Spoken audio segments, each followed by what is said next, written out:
Hello. Hi, good morning. Good morning. How are you? I'm doing great, thank you. Good. And what's your name? My name is Mohammed. Mohammed. Hi, my name is Sharnay. Okay, Yeah, nice to meet you. nice to meet you too. Are you an English teacher? I'm seeing some words behind you, a whiteboard. Yes, I'm an English teacher. How about you? What is your job? Oh, I'm a qualified teacher. Okay, But because of the pandemic, I was actually teaching in China. okay. And when the pandemic broke out, I decided to come home to South Africa and I got stuck here. So this is why I've been teaching online for the past year and 8 months or so. Yeah, so that's me. Okay, so tell me, how is living in China? Oh, I loved it. Um, so China, I think everyone has a perception on China, right? Everyone has an idea of what they think it's like, and it to me it was very surprising. It Yes, was I because can you've been there, so I need to know what it's like to be there, yeah, not so from the media. I will show you some pictures too, although I don't know where my phone is. No, it's okay. Oh, I can't show you. I don't have it, but I wish I could show you some pictures because the nature is the one thing that really grabbed my heart. Um, Okay, the lakes are absolutely beautiful, like crystal clear blue waters. uh-huh. Mountains are everywhere, just the most amazing mountains. Have you watched the movie Avatar? Yes, yes. Yeah, so this movie is inspired by mountains in China. And Yes, the themes and everything. yes, so that's why mountains are just like they bizarre. The formation of them are kind of like, is this real life? Yeah, Um, you feel like so you're in anime. yeah, so firstly, the nature was one thing. Secondly, because it's very big, I never got bored traveling because each city, how could I say, each city is unique or different. Um, each city has a different culture, has different food, has maybe a little bit of different traditional clothing. So you never get bored. You are always learning or seeing something new. And thirdly, there are some things I didn't like, of course. So Firstly, did they force you to wear kimonos? no, of course not. And kimonos are from Japan.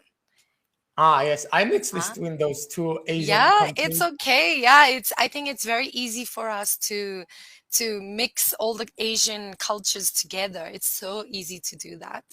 Um, the thing is, it's very overcrowded. So this is the one thing I really didn't like. The subways are super full. Um, secondly, Pande- Pandemic friendly. yeah, yeah, just that. And secondly, the elder population, I want to specifically say it's not the younger people. They are very, very stuck in their ways. Um, so they come across very rude. They push. They don't stand in queues. They just jump the queue.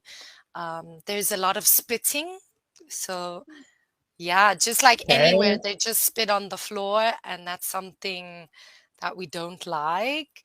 And it's just small things you don't like, but I think when you live there, you learn about the culture, you understand why they behave like that.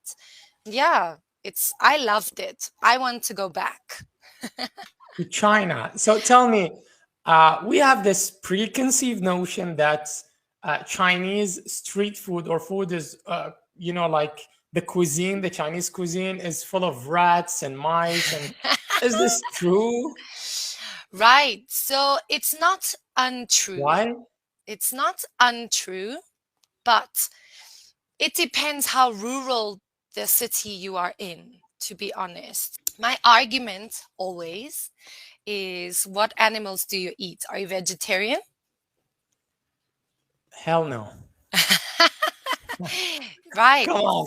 Yes, God gave us fangs, He gave us fangs for a for a reason. reason.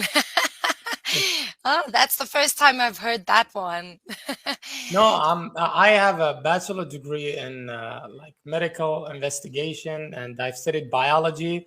So it's obvious that uh, this is how we this is how we can tell which dinosaur is carnivore and which dinosaur is herbivore, depending on their Exactly. teeth. Exactly. Yeah. So my argument when it comes to this too is I eat I eat cow, I eat beef, lamb, pork. I eat all of it, right? But Yes, I travel to India, and a cow is a sacred animal to their religion.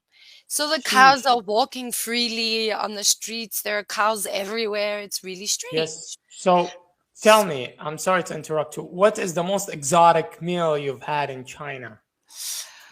Oh, I it's not exotic. Well, it's exotic to most of us, but Yes. they have a hot pot. And in this hot pot, they like to, which I kind of like about Japanese culture and Chinese culture, they don't like waste.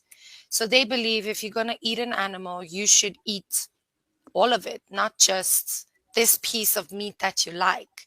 So in the hot pot, they have like the heart and the brain, and they have all the parts that I really don't want to eat. But I went with my colleagues, and I think it's very disrespectful to just be like, no, I don't want to eat it. So I tried it, and to be honest, the taste is not bad, but that texture made me, ugh. No, in Iraq we do eat it. We call it melag, which is, Melag. when we eat like a sheep, there's like a special meal for the heart, which is called a fad, and the kidneys, which is called chlawi, and the liver, which is called chibda.